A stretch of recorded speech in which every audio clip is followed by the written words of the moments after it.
सच पूछिए तो अगर शुरुआती दौर से अगर मैं वीडियो बनाने का काम करता ना, तो आज मेरे पास लाखों वीडियो होता, लाखों। मतलब ये मेरी चौथी गाड़ी है, डिजायर, स्विफ्ट डिजायर, और ये मैंने लिया था 2015 में। ये पहली ऐसी गाड़ी है जिसको मैं पिछले 10 साल से चला रहा हूँ। नहीं तो कोई भी गाड़ी 5 साल मैक्सिमम, 5 साल 6 साल में गाड़ी बदल जाता था मैक्सिमम। लेकिन क्या कीजिएगा, अब जो लिखा होता है वही होता है, उसके सिवा कुछ नहीं होता है। बैंक वालों को धोखा देना था, उसने धोखा दे दिया। अब बहुत लोग पूछते हैं कि सर, मैं बोलता हूँ कि अगर मेरे बैंक के धोखाधड़ी के बारे में जानना है कि बैंक वालों ने कैसे मिल के मेरे पंखा के व्यापार को नष्ट कर दिया अपने स्वार्थ के लिए, तो हम कहेंगे सावधान बैंक लोन कभी नहीं का वॉल्यूम 1 और 2 देख लीजिए। वो लगभग दोनों मिला के 50 मिनट का सीरीज़ होगा। अब ये 15-16 मिनट के व्लॉग में हम अगर उस पर चर्चा करने लगे तो पूरा व्लॉग ही ख़त्म हो जाएगा, फिर भी कहानी पूरी नहीं होगी। देखिए, ये रास्ता है रोड ट्रिप पटना से धनसुई का। ये रोड ट्रिप है जिसको अभी आप देख रहे हैं, पटना से धनसुई। पटना से धनसुई गया था। असल में धनसुई क्या है, एक ज़िला है बक्सर, बिहार का। बक्सर तो काफ़ी नामी जगह है, ऐतिहासिक जगह है। बक्सर की लड़ाई आपने पढ़ी होगी इतिहास में। सर, उसी में एक छोटा सा कस्बा है धनसुई, और जैसे इसका नाम है वैसे ही इसका काम है। ये बिल्कुल धनसुई जो है ना, ये लगता है कि यहाँ पे बिजनेस का अंबार है। यहाँ मेरे ग्राहक थे और काफ़ी अच्छा बेचारा कारोबार करते थे। मैंने उनको काफ़ी नीचे से, मतलब नीचे को इस सेंस में कहा जाए कि मतलब वो एक ज़माने में पहले मिस्त्री का काम करते थे। कहानी सुनिए कैसे आदमी ग्रो करता है। और मिस्त्री का काम करते थे, छोटा सा काउंटर था। मेहनत करते करते बेचारे आज वो बहुत बड़ा, मैंने पूरे धनसुई का एरिया का वो एक, मैंने 2-3 कंपनी का डिस्ट्रीब्यूटर बने हुए हैं। चूँकि मेरा संबंध लोगों से एक लंबे अरसे से रहा है, मेरा खुद का निजी अनुभव बिजनेस का 40-42 साल का रहा है, तो मैं बहुत ऐसे मेरे ग्राहक हैं जो 20-20 साल से मेरे से जुड़े हुए हैं। बहुत सारे ऐसे ग्राहक हैं जिनसे एक अच्छा संबंध रहा है। तो देखिए, व्यापार एक ऐसा चीज़ है। मैं देखा कि बहुत लोग, जो लोग नए व्यूअर हैं उनके लिए बता देना चाहता हूँ, मैं देखा कि बहुत लोग जो है ना, वो ट्रैवलिंग का, रोड ट्रिप का वीडियो देख रहे हैं। मैं भी देख रहा था। अब दिन बिताना भी ज़रूरी है। दिन कैसे बिताया जाए, तो दिन बिताने के लिए मजबूरी हो जाती है कि ट्रैवलिंग का, रोड ट्रिप का वीडियो, या बहुत लोग सिनेमा भी आदमी कितना देखेगा, लेकिन यूट्यूब वीडियो का तो लाइन लगा हुआ है। तो मैं वहाँ पे एक चीज़ की कमी तो देख रहा था, पता नहीं, एक बोरिंग हमको फील होता था। ये लोग जो ट्रैवल के दौरान जो बकबक करते रहते हैं, पता नहीं उससे हमें कोई फ़ायदा नहीं हो रहा था। और बिजनेसमैन रहा हूँ, प्रॉफिट की तरफ हमेशा दिमाग चला है, तो क्यों नहीं कुछ ऐसा काम किया जाए जिससे सबको फ़ायदा हो। तब मैं सोचा कि व्यापार के ऊपर में जब मैं बात करता था सोफ़ा पे बैठ के लाइव में, तो कई लोग आते थे, कई लोग ज्वाइन करते थे, कई लोग कॉम्बो पैक लेते थे, बिजनेस में आ रहे हैं। कई लोगों का समस्या का समाधान हो रहा है, क्योंकि ये कोरोना काल वाकई जो है ना, एक लंबे समय तक के लिए लोगों को तोड़ के रख दिया है। सही पूछिए तो लंबे समय तक के लिए ये कोरोना काल, अच्छे लोगों का जॉब चला गया है, बहुत लोग बेरोजगार बैठे हुए हैं। करे तो क्या करें। कितने लोगों ने ट्रैवलिंग और ब्लॉगिंग का काम को अडॉप्ट कर लिया है। भाई, जितने लोग ब्लॉगिंग कर रहे हैं, असल में अब मैं भी ब्लॉगिंग कर रहा हूँ, तो मेरे पास भी दिन भर का कोई काम नहीं है। सच्चाई ये है। अब सच्चाई से पीछा छुड़ाना तो बेकार है ना। जो सच्चाई है वो बोल रहा हूँ। 15-15, 20-20 दिन के लिए लोग, कल तो एक भाई जी को मैं देखा कि अपनी धर्मपत्नी के साथ 2 महीना की यात्रा पे निकल गए हैं। तो मैं सोचा कि चलो हम भी ब्लॉगिंग करते हैं, लेकिन हम ब्लॉगिंग में बकबक रास्ता में नहीं करेंगे। भाई, गाड़ी चलाना है, पूरा अटेंशन चाहिए। अब गाड़ी चला रहे हैं, आप बकर कर रहे हैं तो दिमाग बट रहा है। ड्राइविंग में तो फुल अटेंशन चाहिए। पता नहीं लेफ़्ट राइट से कौन क्या कब हो जाए, कोई ठीक नहीं है। आप सही हैं, अगला कोई गलती कर जाए, आप अपने आप को कैसे उस दौरान बचा सकें, खुद को बचाना भी उस मौके पे बहुत ज़रूरी हो जाता है। तो मैं सोचा कि चलो ब्लॉगिंग का वीडियो बना के लाऊंगा, बाद में इत्मीनान से डबिंग करूंगा। तो डबिंग के तरफ मेरा दिमाग आया कि डबिंग के दौरान एक ही चीज़ तो हमको आता है, वो आता है बिजनेस। तो क्यों नहीं व्यापार की बात करूंगा, लोगों को व्यापार के बारे में गाइड करूंगा, लोग व्यापार में आए। मैंने व्यापार के ऊपर में लगभग 50 से ऊपर किताबों को लिखा है, लेकिन जो सबसे माने किताबों की सिलसिला जो पिछले 5 सालों से चल रही है, सन 2020 से 5 सालों से, तो मैं देखा कि एक पैक ऐसा बना दिया जाए जो सबसे सुपर डुपर हिट जो सेलिंग बुक्स था उसका मैंने पैक बना के रख दिया। नाम रख दिया कॉम्बो पैक। पहले इसका पेपर बैग किताब बिक रहा था, मतलब किताब की शक्ल में किताब बिक रहा था, लेकिन उसमें एक बहुत बड़ी परेशानी हो रही थी। परेशानी दरअसल ये हो रही थी कि लोगों को वक्त पे किताब नहीं मिलता था। तो और दूसरी परेशानी थी कि किताब तो आ गया, दुकान में चले गए या फैक्ट्री में चले गए, किताब घर पे है, फैक्ट्री में टाइम है, पढ़ें कैसे। तो बहुत अरसे से मेरे से डिमांड हो रही थी, सर PDF में दे दीजिए। अब जब मैं ब्लॉगिंग में आ गया तो ये मेरी भी मजबूरी हो गई, लोगों की इच्छा भी पूरी हो गई। अब है कि कॉम्बो पैक का ऑर्डर आ रहा है, तो कॉम्बो पैक से जुड़े जितने भी मशीन और रॉ मटेरियल के मैन्युफैक्चरर हैं, उसके मालिक लोग का मोबाइल नंबर तो तुरंत लोगों को मिल जा रहा है, जो कि अक्सर ऐसे मिला करता था। और किताब जो है वो भी तुरंत मिल जा रहा है, मतलब कहानी एकदम ख़त्म, आपके पास किताब भी आ गया और आप अपना पढ़ने में लग गए। हिंदी में तो तुरंत मिल जा रहा है, क्योंकि हिंदी का सबसे ज़्यादा डिमांड होता है। अब अदर लैंग्वेज जैसे मेरा किताब तो बांग्ला में भी है, उड़िया में भी है, तमिल में भी है, तेलुगु में भी है, कन्नड़, मलयालम, गुजराती, मराठी, मतलब हर लैंग्वेज में मेरा किताब, 12 लैंग्वेज में, इंग्लिश में भी अवेलेबल है। लेकिन अदर लैंग्वेज में हो सकता है कि शाम तक का वक्त लग जाए। जब मैं रात होऊंगा, गाड़ी में बैठूंगा, लैपटॉप के लिए वो चार्जर लगाना पड़ेगा, कन्वर्टर होता है ना, 12 वोल्ट से 220 का कन्वर्टर लगाना पड़ेगा, और तब जब मैं लैपटॉप से लेके बुक को लूँगा व्हाट्सएप में, तब जाके भेजूँगा, उसमें थोड़ा सा डिले हो सकता है। हिंदी में अवेलेबल है कॉम्बो पैक। जितना जब मैं गाड़ी रोकता हूँ तो एक बार ज़रूर व्हाट्सएप चेक करता हूँ।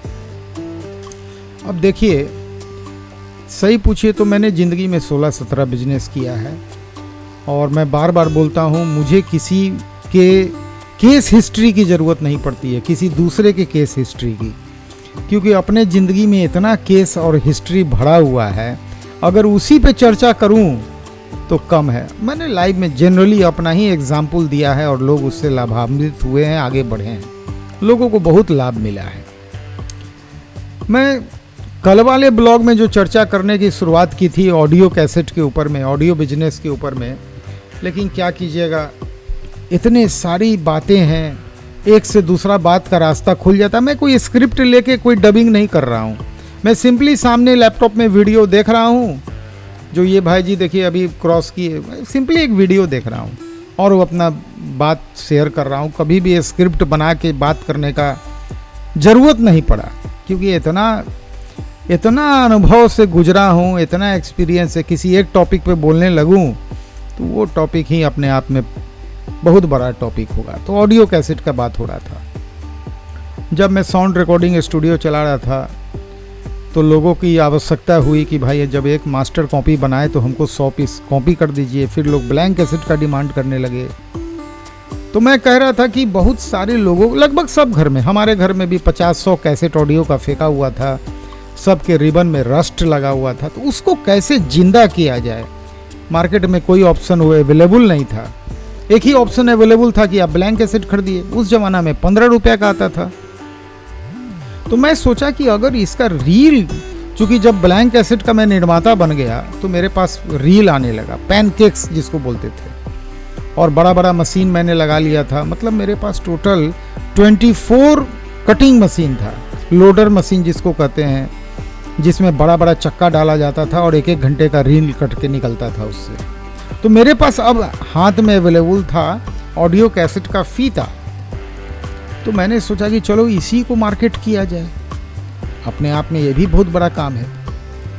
अब सबसे बड़ी बात थी कि वो जो चकड़ी होता है जिस पे वाइंडिंग होता है वो अलग से अवेलेबल था। वो जो कैसेट का कैबिनेट बनाते थे, हाउसिंग बनाते थे, वो नहीं देते थे। वो आपको मार्केट से अलग से लेना पड़ता था, तो और तो कुछ चाहिए नहीं था। वो चकड़ी जिसमें गोल गोल जो चकड़ी होता था जिसमें फीता लपटाता था, तो मैंने सिंपली कुछ नहीं किया, 1 घंटा का कैसेट काटा, रिबन को काटा और छोटे से प्लास्टिक में उस 1 घंटे के रिबन को पैक कर दिया, और साथ में एक जो देखते थे ऑडियो कैसेट में एक फोम गद्दी की तरह होता था, उसको साथ में दे दिया। वो उस समय आता था 5 पैसे का, लेकिन मार्केट में मिलता नहीं था, लोग 5-5 रुपया में खरीदते थे। सामान 10-10 हज़ार पीस का डब्बा आता था, तो वो मैं ऐसे ही दे दिया और रेट रख दिया 2 रुपया 50 पैसा। कहानी सुनिए, अब 25-25 पीस का 2 पैकेट मैंने बनाया था, वो दिन याद है। अगर मेरे सब्सक्राइबर वो गौड़ी जी भी हैं, जो बहुत बड़े एग्जाम्पल हैं, वो भी मेरा वीडियो देखते हैं, मुस्कुरा रहे होंगे कि मेरा बात अब ज़रूर संजीव जी बोलने वाले हैं। अब बिल्कुल बोलने वाले हैं, बात ही कुछ ऐसी है। तो मैंने गौड़ी जी की दुकान में बोला कि गौड़ी जी, मैंने 25 पीस रिबन का पैकेट था, मास्टर पैक, इसको रखिए, इसको बेचिए। बोले ये कौन करेगा संजीव जी, फालतू चीज़, किसको इतना टाइम है कि 5 स्क्रू खोले और रिबन बदले, ये सब नहीं बिकने वाला है। हमने ले लीजिए गौड़ी जी। मैंने उनको 2 रुपया 70 या 75 पैसा में दिया होगा, 25 पैसे का मार्जिन, 2.5 रुपया कॉस्टिंग आ रहा था। तो 25 पैसा मार्जिन यानी 10% का मार्जिन कोई बुरा नहीं होता है बिजनेस में, ये मिनिमम मार्जिन होता है जिसको लेके आदमी आगे बढ़ सकता है। मैंने बोला कि गौड़ी जी रख लीजिए। वे नहीं संजीव जी, बेकार का इस सब तरह का चीज़ में हमको मत फंसाइए। तो हम बोले अच्छा। अब वो मेरे माने कस्टमर थे, ब्लैंक कैसेट वगैरह हमसे लेते थे, तो वो रख लिए। हम कुछ नहीं किए कि वो जहाँ बैठते थे ना, काउंटर के पास एक छोटी सी कील लगी हुई थी, कांटी जिसको बोलते हैं। मैंने उस कांटी पे उस पैकेट को टिका दिया, चला आया। बोले कि गौड़ी जी 1 हफ्ता के अंदर में रिपोर्ट दीजिएगा क्या हुआ। अरे संजीव जी आइएगा, ले जाइएगा 1 हफ्ता बाद, ये सब बिकने उगने वाला नहीं है। बोले कोई बात नहीं, हम जानते थे ये बिकेगा, हमको पूरा विश्वास था कि ये बिकेगा ही बिकेगा, क्योंकि अगर हम इनको 2.75 में दिए हैं तो ये 3 रुपया में बेच देंगे, और रिटेलर 5 रुपया में कस्टमर को बेच देगा, तो कस्टमर को 10 रुपये का नेट प्रॉफिट होगा, कैसेट तो नया हो जाएगा। अब वो पुराना रस्ट लगा हुआ कैसेट कौन काम का। हम जानते थे कि चीज़ बिकेगा। इस दुनिया में हर चीज़ बिक जाता है, और एक बात जान लीजिए, आम आदमी के पास पैसा नहीं होता है, लेकिन उसको भी चाहिए होता है हर शौक बेचारे का पूरा हो जाए, और होना भी चाहिए। हर को राइट है, अधिकार है, उसको भी राइट है कि वो भी नया नया गाना सुने। और जनरली वो दौर था जहाँ पे लोग रिकॉर्डिंग कराते थे, मनपसंद गीतों की रिकॉर्डिंग कराते थे। मतलब जिस दिन में मैं उन गौड़ी जी के यहाँ वो पैकेट को टांग के आया था, करीब दिन के 3 बजे के आसपास, शाम में गौड़ी जी का फ़ोन आ गया मेरे पास। हमने संजीव जी, हमने क्या हुआ? अरे वो जो अब टांग के दिए थे ना, हमने क्या हो गया? हमने कुछ नुकसान हो गया क्या? बोले कि नहीं, वो हमको तुरंत 6000 पीस चाहिए। हमने क्या बोलते हैं 6000? हम तो 50 पीस सैंपल बनाए थे और आपको दिए थे। नहीं, एक कस्टमर 6000 पीस का ऑर्डर कर दिया है, हमको तुरंत पैसा भी दे दिया है। हम बोले अच्छा, तो 2-3 दिन का टाइम तो दीजिएगा ना। नहीं भाई, जितना जल्दी हो उतना जल्दी दीजिए। हम बोले बड़ा जल्दी हो गया गौड़ी जी, अभी तो आप बोल रहे थे कि ये बिकेगा नहीं, ये नहीं होगा, अब क्या हो गया? अरे छोड़िए वो सब बात भैया, जल्दी। अब उसके बाद वो जानते हैं ना, तो बात करने में बहुत माहिर हैं, बिजनेस फैमिली से बिलोंग करते हैं। तो हम बोले अच्छा कोई बात नहीं। दिन रात लग के हम भी 6000 पीस तैयार किए, और उसके बाद सही पूछिए तो वो ऐसा मार्केट में क्लिक किया कॉन्सेप्ट कि फुर्सत नहीं था। मतलब मेरा 24 का 24 लोडिंग मशीन में, पहले तो मैंने सेटअप लगा दिया था। मशीन मैं शुरू में हमेशा पहले लगाता हूँ, क्योंकि मशीन जब लगेगा उसके बाद ना वर्कर लगाइएगा ऑर्डर के हिसाब से, तो मशीन तो पहले लगा दिया था। उस समय मेरे पास वर्कर नहीं था। मैंने तुरंत आनंद फानन में गली मोहल्ला के लड़का लोग को इकट्ठा किया कि चलो भाई काम करो। काम सिखाना था, काम सिखाया, और 24 के 24 मशीन पे 24 लड़का तैनात हो गया। सोचिए, मतलब उस ऑडियो कैसेट का रील का सेल का कहानी जो है, वो मैं पटना में बना रहा था, लॉन्च किया, और दिल्ली से लेके कलकत्ता तक तहलका मच गया था। सब जगह बिकने लगा था। आइडिया था, कोई कॉपीराइट था नहीं, आइडिया क्लिक कर गया, सब जगह उसका सेल हो रहा था। ये हाल था। तो इसलिए कहते हैं कि बिजनेस में इनोवेशन बहुत ज़रूरी है। जब आप इनोवेशन करेंगे तभी आप राइज करेंगे। बिजनेस में इनोवेशन एकदम ज़रूरी है, हमेशा इनोवेशन कीजिए, समथिंग नया, समथिंग डिफरेंट। क्या है कॉम्बो पैक? कुछ नहीं है, इनोवेशन है। ये कुल मिला के मैं जब देखा कि पंखा उद्योग है या जो भी बिजनेस है, जितना भी हिट बिजनेस है, उस सब को मैंने इकट्ठा किया, उसके ऊपर किताब लिख दिया और एक ऐसा विश्व का किताब बना दिया कि जिसको लेते ही सारे बिजनेस के, मशीन हो या कच्चे माल हो, सबके निर्माता के मालिक का पर्सनल मोबाइल नंबर मिलने लगा। तो कम बड़ी बात है, ये बहुत बड़ी बात हो गई। मैं सोच रहा था कि ये रोड ट्रिप पटना टू धनसुई है, लेकिन असल में ये है पटना टू मसरखी। ये मसरख के अंदर का बाज़ार, इसमें गलती से पटना टू धनसुई लिखा गया है, तो ये है पटना से मसरख का ही। मसरख में ये पहुंच गया और ये मसरख का दुकान था जहां मुझे जाना था, वहां मैं पहुंच गया। अब ये वीडियो ख़त्म होने वाला है, तो मैं बता देना चाहता हूं जिनको भी कॉम्बो पैक लेना हो, ये जो लाइन स्क्रॉल चल रहा है उसमें मेरा मोबाइल नंबर है। आप इस व्हाट्सएप पे सिर्फ कॉम्बो पैक लिखिए, डिटेल आ जाएगा। कॉम्बो पैक की कीमत होती है 6,236 रुपया। ये आज जब वीडियो अपलोड है तब उसकी ई बुक की कीमत बता रहा हूँ, इलेक्ट्रॉनिक बुक की। वीडियो को लाइक शेयर सब्सक्राइब कीजिए। नमस्कार, जय हिंद।